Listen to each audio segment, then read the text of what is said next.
খ্রিস্টীয় বড়দিন ও নতুন বছরের ছুটি শেষে বেশ কিছুদিন পর জাতিসংঘ সদর দফতরে press briefing.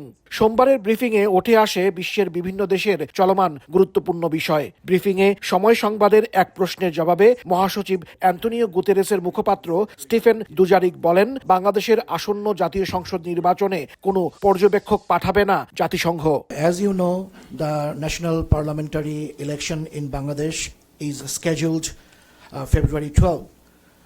Will the United Nations send any observer to this election? No, so we do not, the UN itself doesn't send observers unless there is a mandate from the General Assembly or the Security Council, so that's no longer something that we do. I can check for you whether the UN country office is offering any technical support. Bangladesh Nationalist Party, BNP's acting chairman Tarek Rahman 17 বছর পর বিএনপির ভারপ্রাপ্ত chairman Tarique রহমানের স্বদেশ প্রত্যাবর্তন গণতন্ত্রে উত্তরণের পথে গুরুত্বপূর্ণ কিনা জানতে চাইলে মহাসচিবের মুখপাত্র সরাসরি জবাব না দিয়ে বলেন, নির্বাচনে বাংলাদেশের জনগণের পাশে থাকবে জাতিসংঘ।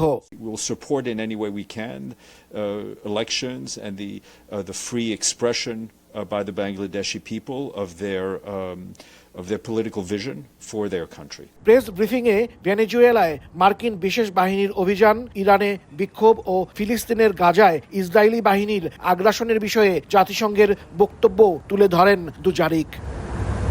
জাতিসংঘ বিএনপি চেয়ারপারসন বেগম খালেদা জিয়ার মৃত্যুতে শোক ও সমবেদনা জানিয়েছে উল্লেখ করেন মুখপাত্র। বলেন, আগামী নির্বাচন মত প্রকাশের স্বাধীনতা বজায় রাখা সহ বাংলাদেশের জনগণের জন্য সব ধরনের সহযোগিতা অব্যাহত থাকবে।